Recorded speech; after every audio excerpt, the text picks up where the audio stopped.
aqui mais um dia podendo trazer uma palavra que o Senhor colocou no meu coração. E de todas as vezes que eu ministrei aqui na igreja, que eu tive a oportunidade de trazer uma palavra, eu acho que eu nunca fui tão ministrada a respeito de uma palavra como eu fui dessa vez. Eu sei que toda palavra que a gente vai estudar, que a gente vai meditar, que Deus vai colocar no nosso coração, a gente é ministrada através dela. Mas dessa vez eu fui ministrada de uma forma diferente. E o que eu peço nessa noite é que os irmãos estejam com o coração aberto e que o Senhor, porque eu não faço nada, que o Senhor coloque essa mensagem também no coração de vocês. Amém? Nós estamos aí na 4ª semana falando sobre os heróis da fé. E eu acho que isso tem um propósito, né? Eu acho que a gente está precisando aumentar a nossa medida de fé. Então, estamos seguindo aí, o nosso tema hoje é Abraão e Sara, né? Eu vou estar falando um pouco mais no contexto familiar, trazendo um pouco no contexto familiar, então falando dos dois ao mesmo tempo. E eu queria voltar lá atrás. Mas não nas pregações, nas ministrações dos nossos irmãos. Lá no início da Bíblia. Porque é assim que Deus cria o paraíso, o jardim do Éden, Ele cria um ambiente, Ele cria um lugar. E ali Ele coloca Adão, coloca Eva, então cria uma família. Ele cria um lar e coloca ali uma família. E eles podiam desfrutar de tudo que tinham ali. Apenas daquela árvore, eles não poderiam comer o fruto. E dali eles resolveram comer. Ali o pecado entra, ali as coisas começam a mudar. E infelizmente, as coisas começam a ser diferentes do primeiro plano de Deus. Que Ele tinha criado aquilo para nós, para que a gente hoje estivesse desfrutando daquele jardim. Mas essa hora vai chegar. E depois, a Tati, semana passada, falou sobre Noé e ela pontuou muito bem que o pecado foi entrando na geração e Deus viu que nada de bom Ele encontrava ali. Então Ele encontra um homem justo, que escuta a voz do Senhor e cumpre exatamente o que o Senhor fala. Ali Deus não cria mais o lar, mas Ele fala: Noé, salva a tua casa, salva a tua família, faça você mesmo uma arca, a qual o juízo chegará a esse lugar, o dilúvio virá, mas você e sua casa serão salvos. Então Noé, crendo, com todas as suas forças, embora todas as pessoas falassem ao contrário, zombasse dele, ele vai e constrói a arca e ele salva a ele e a sua casa. E passando um pouco à frente da descendência de Noé, o bisneto de Noé, Nimrod. Vocês já ouviram falar sobre Nimrod? Quem já ouviu, levanta a mão. Irmãos, quem não ouviu falar sobre Nimrod? Nimrod estava vivendo uma geração ali babilônica, uma geração de idolatria, uma geração de que tudo podia, fazia as suas próprias vontades, assim como começou lá no Éden. A vontade, o desejo de fazer as próprias vontades. E assim ele tinha uma desculpa. Ele falava que ele ia construir uma cidade e nessa cidade todo o povo falaria ali a mesma língua. E assim ele foi fazendo. O povo ali falava uma só língua. E ele decidia mais: não quero fazer só uma cidade, eu quero fazer uma torre, que ela vai tocar o céu e ela vai chegar a Deus e vai me fazer conhecido. Então, irmãos, eu quero que vocês entendam algo nessa noite. A gente já vai chegar lá na palavra. A frase, eu faço para Deus. Então, Deus está ali no final, né? O objetivo final é Deus. Mas aí Nimrod muda. Ele passa a Deus para o meio, em meio de querer algo. Então ele faz: eu vou fazer a torre para chegar a Deus, para o meu nome ser conhecido. Para que meu nome seja reconhecido entre todo o povo, entre todas as nações, que todo mundo que pisar vão lembrar que foi eu que construí, que sou eu que faço, se orgulhando disso. E sabe o que acontece? Infelizmente, às vezes a gente vem para o culto com esse intuito: eu vou para o culto para Deus.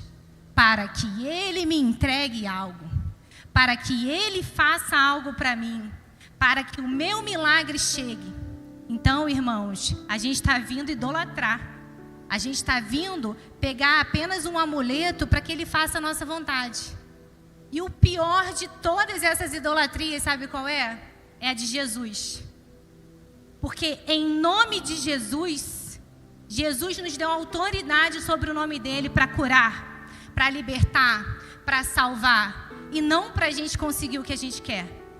Mas a cobiça dos nossos olhos hoje, a gente olha um carro e fala: em nome de Jesus, eu vou conseguir esse carro. Em nome de Jesus, eu vou conquistar tal coisa. Em nome de Jesus, eu vou conseguir aquilo. Irmãos, estamos fazendo o nome de Jesus como um amuleto, como ídolo. Estamos tirando Jesus do lugar dele e fazendo apenas a nossa vontade mais uma vez. O nome de Jesus não foi para isso, a autoridade que nos foi dada não foi para isso. Foi para a gente declarar o céu na terra, declarar que Ele é santo, digno, poderoso, que nós vamos curar através do nome dEle, porque nada fazemos, que nós vamos libertar através do nome dEle. Então, irmãos, esse em nome de Jesus precisa ser quando você impõe as mãos sobre alguém e você declara cura, e você declara que os demônios saiam e cessam daquela vida, daquela família. Que possamos, irmãos, entender que em nome de Jesus é para um fim proveitoso e não para o nosso próprio benefício. Amém? Então, trazendo todo esse contexto daquela natureza babilônica que eles já estavam vivendo, eu vou entrar agora em Noé. Queria que os irmãos abrissem, por favor, a Bíblia, que está lá em Gênesis 12, do 1 ao 3. Então, irmãos, antes da gente ler, Deus frustra os planos lá de Nimrod, como eu estava falando. E o que Ele faz? Aquele povo que estava falando uma só língua, Deus chega e confunde a língua daquelas pessoas. E eles começam a não se entender e se separam. Porque toda língua confessará um só Deus. Não precisa ter uma só língua. Nós precisamos ter um só Deus. Nimrod querendo se tornar um rei, ele não precisava se tornar um rei, porque nós já temos um rei soberano que governará sobre nós. Então não é com as nossas mãos. Então Deus escolhe um homem, Abraão. Então o Senhor disse a Abraão: saia da tua terra, do meio dos teus parentes, da casa do seu pai, e vai para a terra que eu lhe mostrarei. Irmãos, esse sai, ele está num ambiente ali completamente pagão, um ambiente idólatra. Eu ouso até dizer que eles idolatravam, adoravam outros ídolos. Aquela cidade ali era uma cidade, a cidade de Ur, era uma cidade muito conhecida, famosa, como se fosse uma Nova York de hoje. Toda a tecnologia, todas as coisas novas saíam dali. Então era um ambiente que ninguém queria sair. Era um ambiente de fama, era um ambiente que todo mundo queria estar naquele lugar. Mas Deus conhece um homem que escuta a sua voz e diz: sai. Sai do meio dessa idolatria. Sai do meio dos seus parentes. Sai do meio das pessoas que não vão te trazer nada. Embora você ache que esteja num lugar maravilhoso, que tenha tudo, eu te mostrarei. Vai para a terra onde eu te mostrarei. Esse sai e vai é muito mais do que um ambiente físico. Todas as vezes que eu li, eu achava apenas que ele estava indo para uma região. Vai para uma terra que eu te mostrarei. Mas, irmãos, o contexto que a gente vai chegar hoje é que não é físico.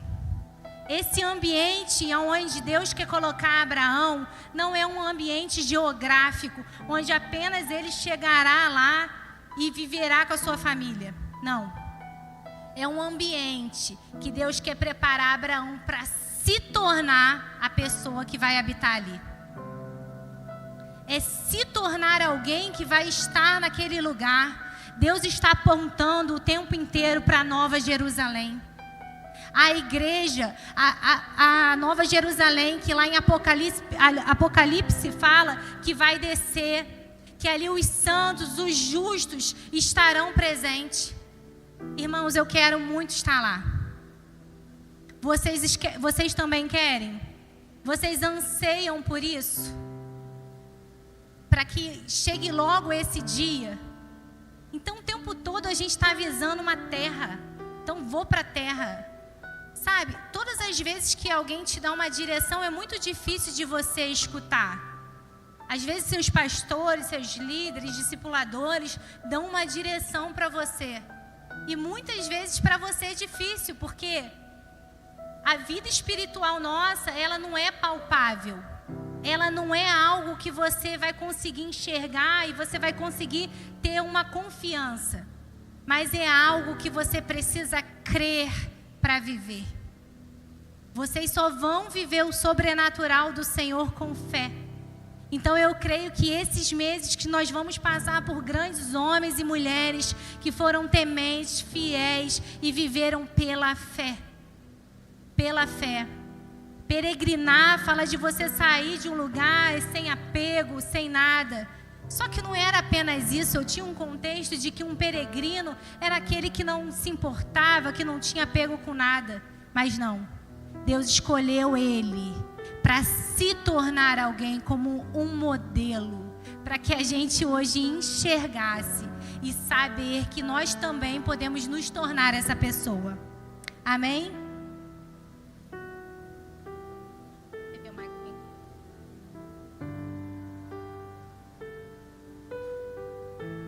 Queria que a Elo abrisse para mim e a Linda, Hebreus 11, do 8 ao 10, por favor.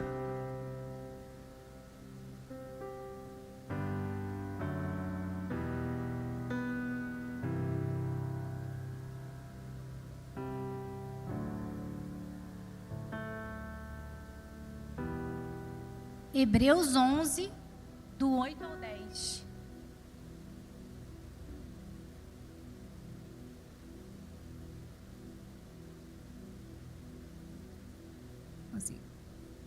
Pela fé, Abraão, quando chamado, obedeceu e dirigiu-se a um lugar que mais tarde receberia como herança, embora não soubesse para onde estava indo. Pela fé, peregrinou na terra prometida, como se estivesse em terra estranha. Viveu em tendas, bem como Isaque e Jacó, co-herdeiros da mesma promessa. Pois ele esperava a cidade que tem alicerces, cujo arquiteto e construtor é Deus. É essa cidade que nós estamos falando. Não é uma cidade como Nimrod queria construir, queria colocar algo grandioso. Sabe, aos nossos olhos, a gente estava conversando essa semana, não sei se vocês viram a reportagem, que o Templo de Salomão feito aqui em São Paulo, eu sempre passo por lá e fico admirando, porque realmente é uma obra grandiosa aos nossos olhos. E a gente assistindo como foi feito, eles trouxeram pedras mesmo da Terra Santa. Então a gente começa a ficar com os nossos olhos assim perplexos de qual o tamanho que o homem pode fazer uma obra. Então vocês imaginam Deus. Imaginam Deus como nosso construtor e arquiteto. É essa cidade que nós queremos morar, amém? Só que tem uma coisa. Não pode ser tão fácil assim, né? Não vai ser também cada um chega, eu quero morar e eu vou morar. Tem um preço. E eu espero aqui que todos os irmãos estejam dispostos a pagar esse preço, que é se tornar alguém. E para se tornar essa pessoa, nós precisamos de 4 requisitos para se tornar alguém que pode habitar nessa terra.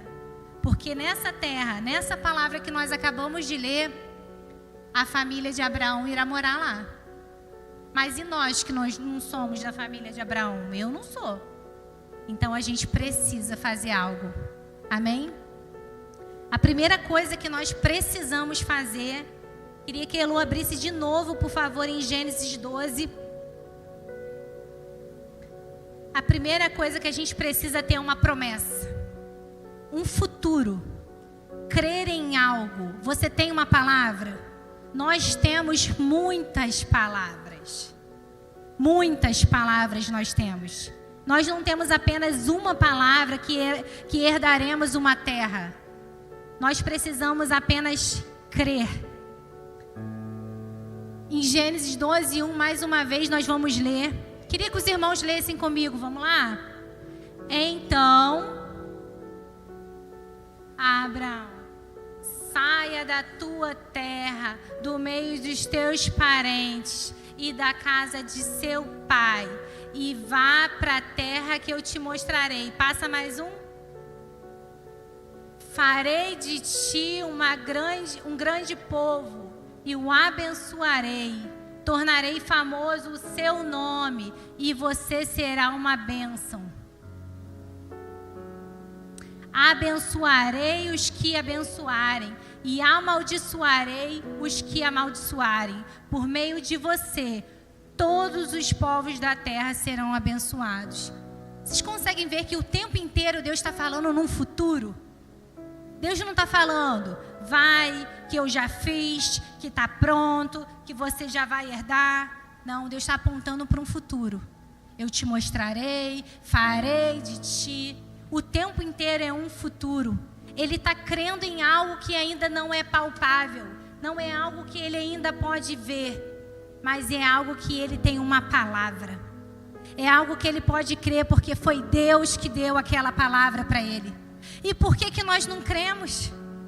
E por que nós não desfrutamos de tantas coisas?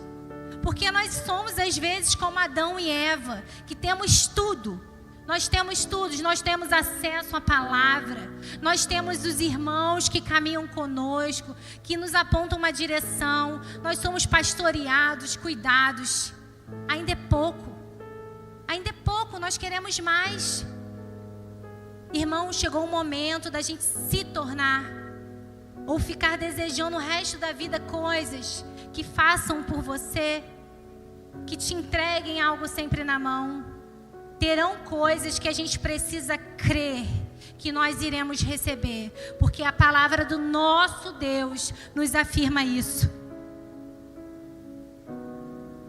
Dentro de tantos ciclos babilônicos que a gente viu passar, esses homens viviam com um calendário que era assim: dia 5 do tal mês, adoração ao Deus da lua. No dia 10, adoração a do mar. No dia 15, a prosperidade. E eles viviam naquele ciclo de tendo que adorar a deuses como um hamster. Acabava um ciclo, a Maria tem um hamster lá, e a gente sempre fica rindo, que ele corre desesperado lá, mas ele não chega a lugar algum. E essas pessoas idólatras ficam da mesma forma, elas adoram um Deus aqui, um Deus ali, um Deus aqui. E sabe o que acontece? Se a gente não vigiar, a gente cai nesse mesmo ambiente. Por que a gente tem um calendário hoje festivo? Todo mundo tem lá na portinha da geladeira, no cantinho do armário, a gente tem um calendário. E a gente fica, dia de feriado de não sei o quê, dia de feriado de não sei o que lá. Tal dia vai ter, o sábado vai cair um feriado no sábado. Pô, que chato. A gente vive também de ciclos a ciclos. A gente fica passando por feriado, por festividades, esperando chegar a próxima festividade. Irmãos, a única festividade que a gente deve desejar ansiosamente é essa. É o dia que chegará, que descerá essa terra, que nós habitaremos todos juntos, celebraremos e adoraremos um só Deus. Por que a gente fica tão preocupado e ansioso? A gente tem vivido aí um ambiente de depressão. A depressão é um excesso de passado. Um excesso de passado. E os ansiosos, as pessoas com tanta ansiedade, sem saber do amanhã, nós sabemos como começou. Que o nosso Deus foi o que criou o céu e a terra e tudo que nela habita. O dia de amanhã a gente não sabe. Mas o fim, nós sabemos que é o nosso rei esmagando a cabeça da serpente e reinando e governando sobre toda a terra. E por que ficamos ainda? Deus dará. Pai, me entrega. Pai, porque não chegou a minha cura? Porque não chegou o meu milagre? Talvez o meu e o seu milagre é o que estão nos permitindo que sejamos aqui justificados em Cristo. Talvez o meu milagre que ainda não chegou seja o que está me mantendo fiel e firme ao Senhor. Talvez seja Ele que está me moldando.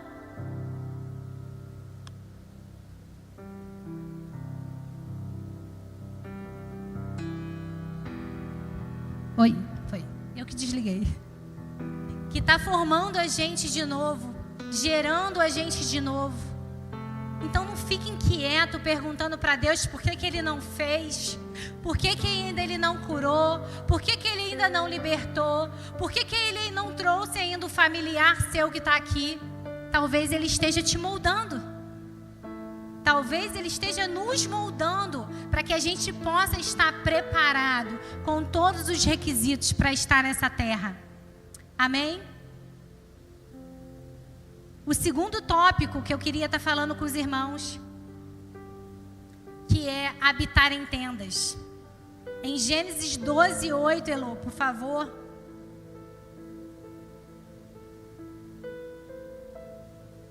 Dali prosseguiu em direção às colinas a leste de Betel, onde armou acampamento, tendo Betel a oeste e Ai a leste. Também neste lugar construiu um altar dedicado ao Senhor e invocou o nome do Senhor. Irmãos, seguindo a leitura um pouco à frente, vocês conhecem a história. Assim que Abraão sai da sua terra, da sua parentela, ele traz consigo o seu sobrinho Ló. E ali eles começaram a habitar, e eles tinham tantos animais, tanta plantação, tanta vegetação, que ali foi ficando pequeno para eles. Foi ficando pequeno. Então, isso quer dizer que Abraão, ele era o quê? Bem-sucedido. Ele não vivia em tendas porque ele precisava. Ele era rico. Uma pessoa rica, ela vive em tenda? Ela monta uma barraca? Ela vai fazer uma mansão para ela, vai fazer uma fazenda gigante. Ela não vai morar em tenda. Mas tem algo que Abraão entende aqui. Ele entende que ele não precisa estar apegado às coisas físicas e materiais. Porque é um homem que escuta a voz de Deus. Ele sabe que se amanhã Deus falasse com ele, vá para outra terra, ele iria. Então ele falou, eu não vou ficar perdendo tempo construindo algo, se eu sei que o meu Deus está construindo já a minha casa. Está construindo a casa que eu e a minha família vamos habitar. Eu vou ficar preocupado de estar construindo casa, de qual tamanho que vai ser a minha casa? Não, irmãos. Ele não está preocupado se ele tem, se ele não tem. Deus ali, desde quando tirou, Deus supriu as necessidades, fez com que ele prosperasse. Mas ele não estava preocupado com isso, porque uma pessoa que ela escuta a voz de Deus, ela não fica atemorizada com as coisas que estão acontecendo. Ela não fica atemorizada com as dificuldades que ela começa a passar. Seja falta de dinheiro, seja uma doença, seja uma enfermidade, seja alguém da família que não está bem. As pessoas firmadas no Senhor, as pessoas firmadas, que têm uma fé firmada no Senhor, que são justos, eles não precisam disso, porque eles reconhecem a autoridade e a soberania de Deus.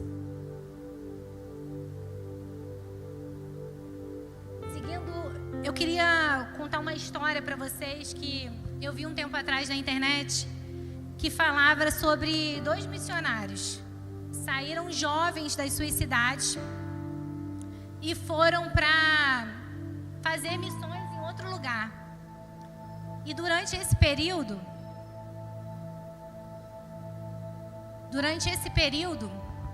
eles entregaram ali suas vidas.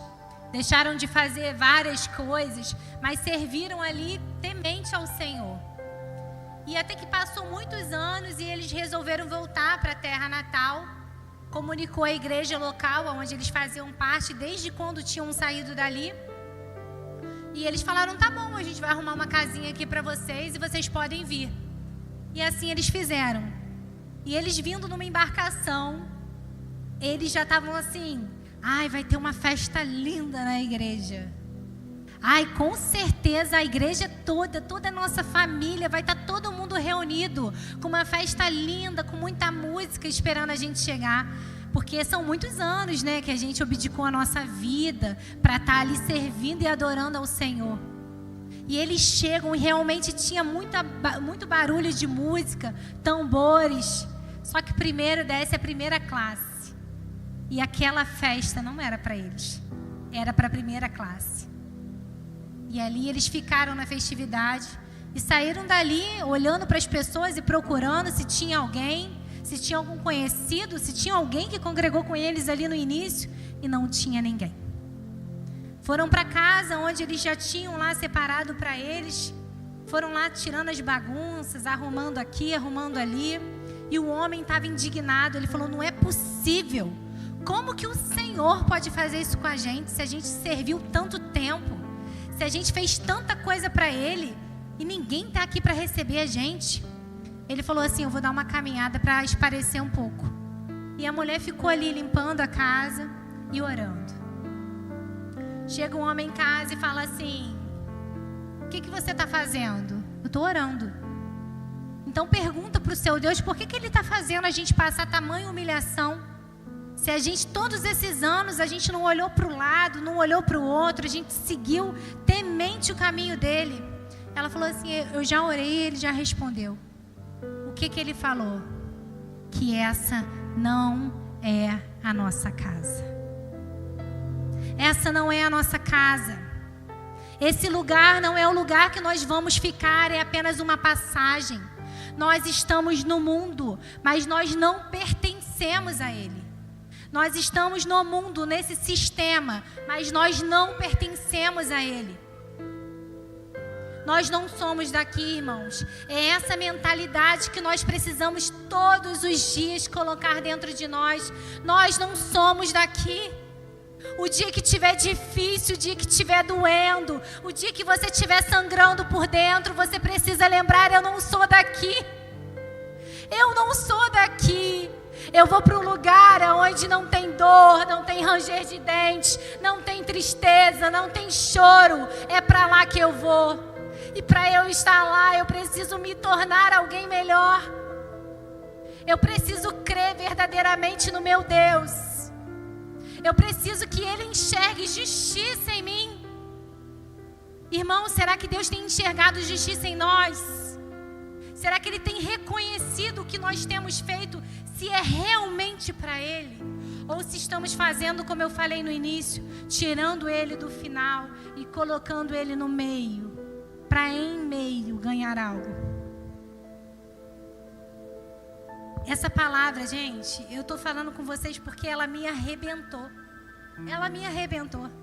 Eu falei, eu achei que eu ia falar tão fácil de Abraão, que eu ia falar só das coisas boas que ele recebeu, que ele viu milagres, maravilhas, que a promessa se cumpriu, tanta coisa linda. Mas não, irmãos, esse nosso Deus não é gente, não. Ele pega a gente e parte a gente ao meio, literalmente. E seguindo aí nessa mesma palavra, queria que você voltasse para mim, Elô, no 12:6, que o terceiro passo que a gente precisa fazer, a gente até acabou de ler agora, que são altares. Os altares fazem toda a diferença na nossa vida e em toda geração. Se vocês estiverem com o filho de vocês do lado aí, olhem para o filho de vocês. Olhem para o filho de vocês. E pensem que essa geração será erguida diante do altar que vocês têm levantado na casa de vocês. Abrão atravessou a terra até o lugar do carvalho de Moré, em Siquém. Naquela época, os cananeus habitavam essa terra. Ali, o Senhor apareceu a Abrão e disse: darei esta terra à sua descendência. Então Abrão construiu ali um altar dedicado ao Senhor que lhe havia aparecido. Ali Deus não pede um altar, mas Ele entende que eu vou receber, então eu vou levantar um altar. Eu vou pisar nessa terra, mas eu vou levantar um altar. Eu estou nessa casa, eu vou levantar um altar. Eu faço faculdade nesse lugar, eu vou levantar um altar. Eu faço um curso, eu vou levantar um altar. Nós somos a representação do céu, então nós precisamos levantar altares ao Senhor. Para que essa geração, esse mundo, esse misticismo que a gente tem visto aí, não contamine a nossa casa, não contamine a nossa família. Diante desse altar ali, fala que a terra ali habitava os moabitas. Então Deus está falando com ele, ó, aqui tem potestades. Aqui nós estamos enxergando que não é um ambiente ideal ainda para você, mas eu vou te colocar. Então ele falou assim, olha aqui, esses principados que estão aqui, essas potestades que estão aqui, não vão tocar em mim e na minha família. Porque nós não vamos nos sujeitar a eles. E ele vai, e ele levanta um altar ao Senhor. Ele levanta um altar ao Senhor. O Senhor não pediu um altar. Diferente quando Deus vai pedir o seu filho Isaac. É diferente. Ali não. Se você continuar lendo a história, toda cidade que ele ia, ele chegava e levantava um altar. Irmãos, eu tinha falado sobre Ló. Eles viram que ali já não estava dando mais para os dois. Os pastores começaram a brigar entre eles. Os pastores de Ló e os pastores de Abraão.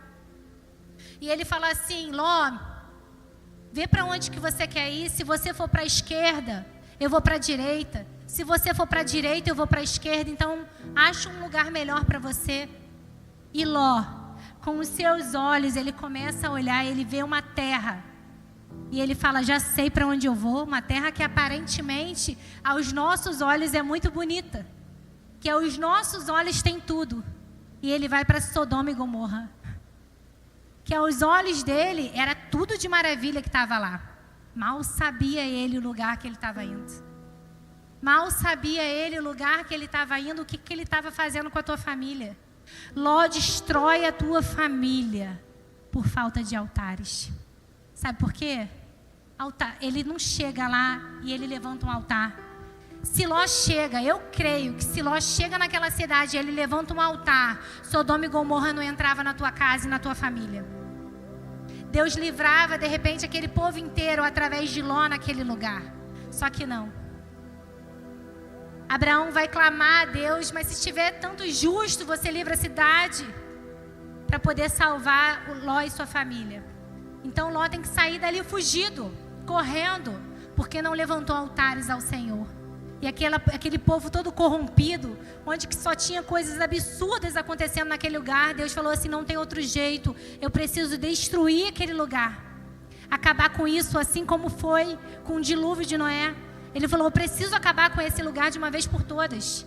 Então Ló saiu correndo, fugido daquela cidade. E um aviso foi dado, vocês não podem olhar para trás. Abraão, quando saiu de Ur, daquela terra que tinha tudo, que era o Nova York de hoje, ele não olha para trás, porque ele sabia que ele está indo para um lugar onde Deus já tinha prometido para ele, que o lugar teria tudo aquilo que o Senhor tinha prometido, e que embora ele não visse, ele ainda não enxergasse, ele cria que ele ia viver nesse lugar. E o que acontece? Vocês conhecem a história. A mulher de Ló olha para trás, apegada a todas as coisas que ela conquistou em Sodoma e Gomorra. Todas as coisas que ela conseguiu lá, poder, aquisição, casas. E ela olha para trás e ela se torna uma estátua de sal. Então ali Ló perde já a sua esposa e tem que continuar fugindo essa caminhada, sai correndo com as suas filhas. Sabe o que acontece? Sodoma e Gomorra também contaminou as suas filhas. As suas filhas embebedam o próprio pai e têm relação com o próprio pai, porque acharam que ali eles não teriam mais descendentes. Gente, eram 2 meninas, supostamente ali virgens, que tinham uma vida toda pela frente, muitas pessoas iriam conhecer. Para que aquelas meninas foram se relacionar com o próprio pai? Porque Sodoma e Gomorra estava dentro delas.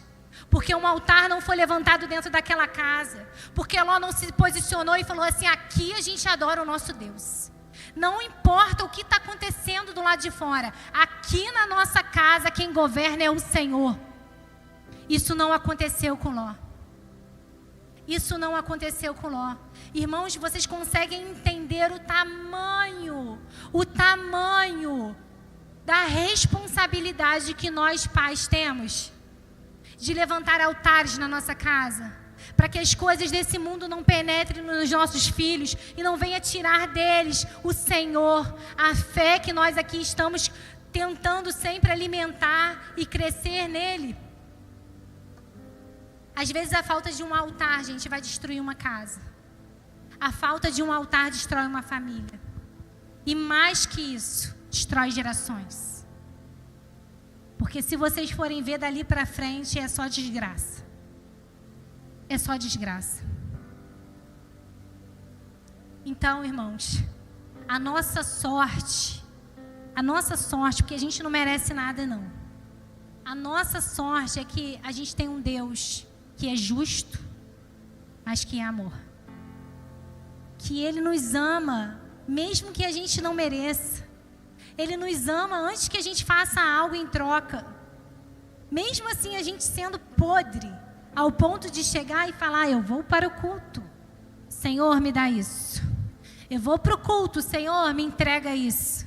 Senhor, faça com que eu pregue bastante, que eu ministre bastante, que todo mundo reconheça como eu sou boa. Irmãos, que o Senhor venha tirar de nós todas essas coisas, todos esses sentimentos, todas as coisas que querem fazer com que a gente se engrandeça, se na verdade a gente precisa se diminuir, para que Ele apareça em nós. Oh, Senhor. A quarta característica que a gente vai falar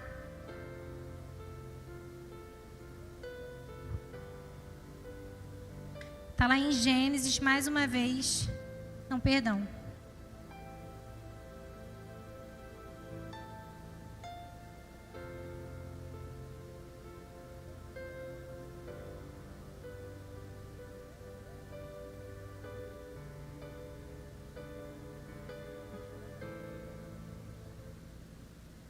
A quarta característica que a gente precisa é se casar com Deus.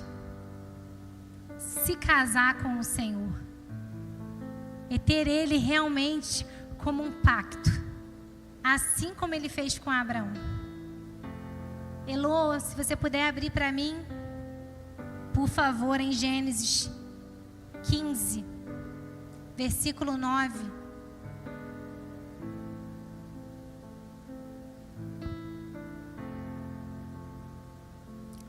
Irmãos, sabe, quando uma pessoa entra na faculdade, por exemplo, a pastora está na faculdade, e ela vai precisar fazer todos esses anos, o curso inteiro, fazendo provas, se dedicando, para ela se tornar a profissão que ela deseja. E a partir dali, ela tem um papel que fala ali, ela está pronta e ela pode exercer essa profissão. Um casamento, isso não acontece.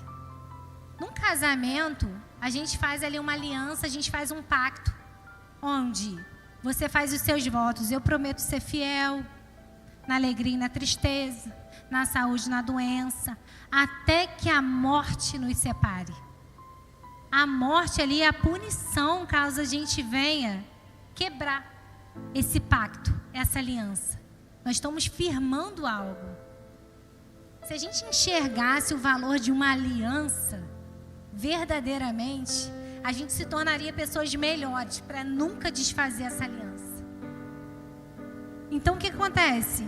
A pessoa está fazendo um casamento lá, daqui a pouco a Ana Clara esteve, para honra e glória do Senhor, vai estar casando. Em breve a gente vai estar ouvindo isso. E vai falar assim: eu declaro marido e mulher. Eu declaro, uma palavra foi declarada. Mas ele sai sabendo ser marido? Não. Ela sai sabendo ser esposa? Não.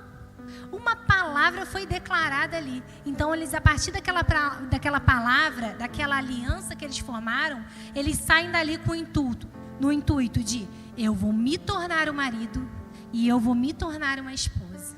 O que o marido faz? O que a esposa faz? Como eu posso me tornar melhor? Isso ela não gosta, isso ele não gosta. E eles vão se moldando, porque ali eles têm uma aliança gerada, uma aliança formada. E Deus faz um pacto com Abraão, para que a aliança que eles estivessem se formando ali, gerando ali, não fosse mais, não acabasse mais. E uma aliança, como eu falei aqui, tem duas partes, né? Num casamento tem a parte do marido e a parte da esposa. E Deus foi fazer uma aliança com Abraão, que tinha a parte de Abraão e tinha a parte de Deus. Então, em Gênesis 15:9, o Senhor respondeu: traga-me uma novilha, uma cobra e um carneiro, todos com 3 anos de vida, e também uma rolinha e um pombinho. Abraão levou todos esses animais, cortou-os ao meio e colocou cada uma das metades em frente à outra. As aves, porém, ele não cortou. Deixa eu esclarecer algo aqui para os irmãos. Antigamente o pacto era feito e era da seguinte forma: ele cortava os animais e colocava um nessa parte e colocava um na outra parte. Partia ele ao meio e ficava metade de cada lado. E o sangue ficava no meio. E para formar essa aliança, declarando que eles tinham ali feito essa aliança, ele passava entre esse sangue. Eles passavam entre esse sangue, declarando: está firmado a nossa aliança, nosso pacto está feito. Nem eu vou cair, vou quebrar esse pacto, nem você vai quebrar esse pacto. Só que Deus, Pai, um Pai que sabia que nós quebraríamos o pacto, que nós não conseguiríamos seguir sem quebrar o pacto, porque somos pecadores, somos falhos, nós não conseguiríamos. Sabe o que ele fala aqui? Ele fala assim: Abraão, eu pedi Isaac, você levou Isaac e colocou lá, e você ia me entregar ele como oferta aquele dia, uma oferta de sacrifício aquele dia. Mas eu poupei o seu filho. Eu poupei o seu filho. Sabe por quê? Porque eu não posso cobrar algo de um filho antes que eu, como pai, faça. Eu não posso cobrar algo de um filho se eu, como pai, ainda não fiz.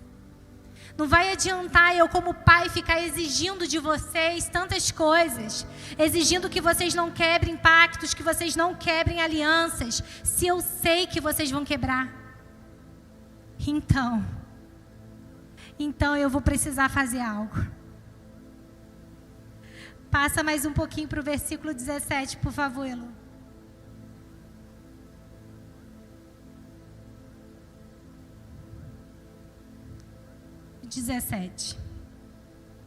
Quando o sol se pôs e veio a escuridão, eis que um fogareiro esfumaçante com uma tocha flamejante passou por entre pedaços dos animais.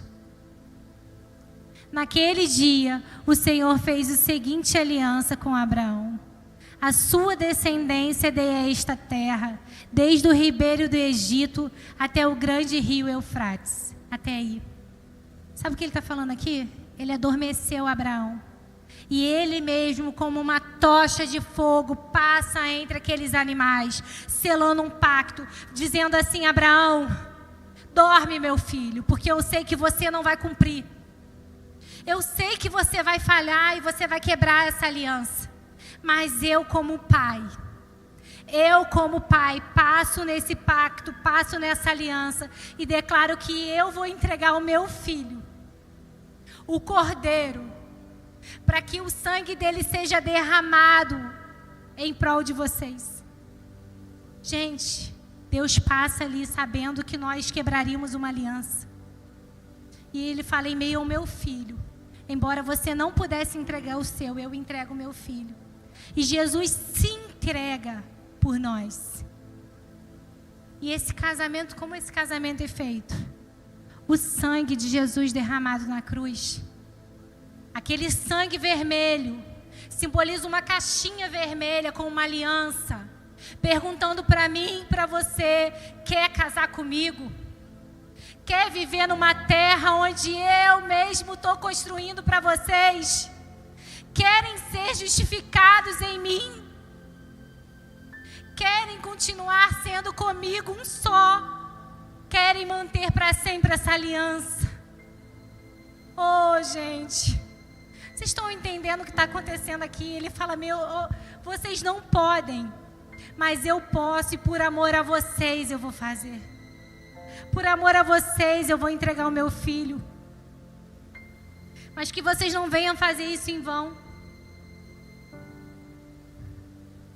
Nós podíamos aqui trazer vários contextos, trazendo que a Sara, em idade avançada, ela consegue engravidar sendo estéril. Muitos milagres foram feitos na vida de Abraão. Muitos milagres, nós temos tantas coisas boas para falar, mas se a gente não reconhecer o que foi feito, o pacto, a aliança que foi formada, e que através disso nós temos uma base para sermos como Ele.